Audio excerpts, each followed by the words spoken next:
Okay then guys, just a little intro for products and quotients to finish off this section then. Just want to say a few words about the properties that arise. Let's have a look at polar coordinate representations for complex numbers then. So let's take two complex numbers. So given z1 is equal to this complex number in this polar form, r1 cos theta 1 plus I sine theta 1, and z2 is r2 cos theta 2 plus I sine theta 2.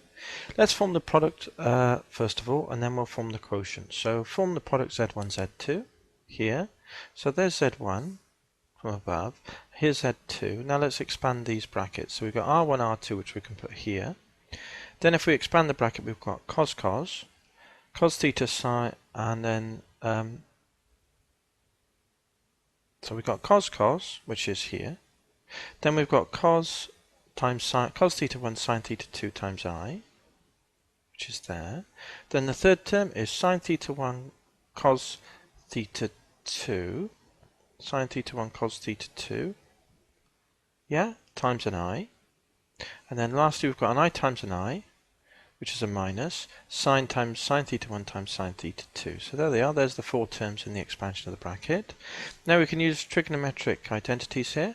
Cos minus sine is simply the compound angle for cosine of the first plus the second angle, cos theta 1 plus theta 2.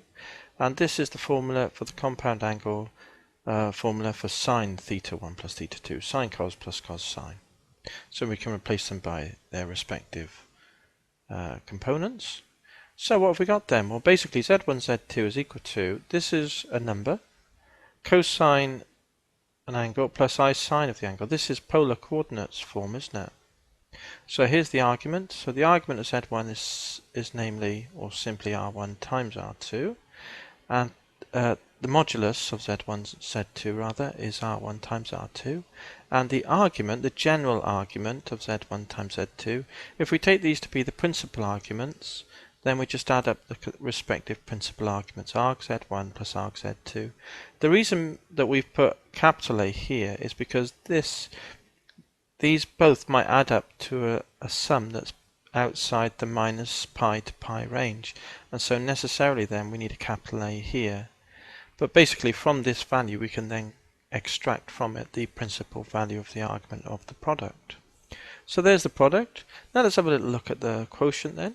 Similarly, let's do the division, z1 over z2, so we've got these two things divided then.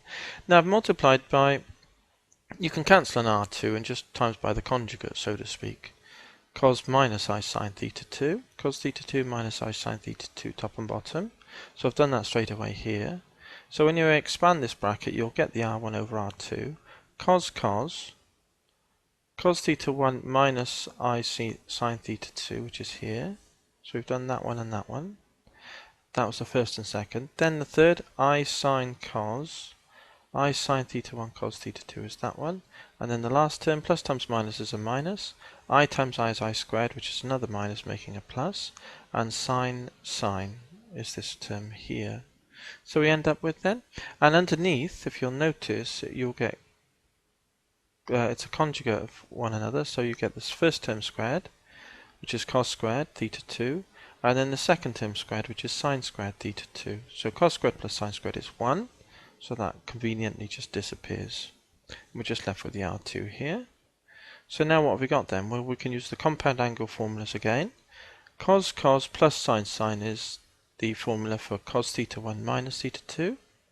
And sine cos minus cos sine is the compound angle formula for sine of the first angle, take the second angle. Sine theta 1 minus theta 2. So this is what we've got here, using trig identities. And so again, we've got polar coordinate representation of the quotient, haven't we? z1 over z2. So we can simply read off the modulus, which would be r1 over r2 here.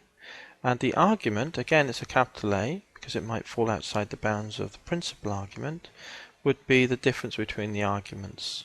And we can take the principal arguments here as we wish. So it's arg z1 minus arg z2 there. And that's it. So that's just a little bit of bookwork then for this section. All the best with it, guys. The problems are just explained as you go through them anyways. So all the best, and I'll catch you in the next section. Cheers.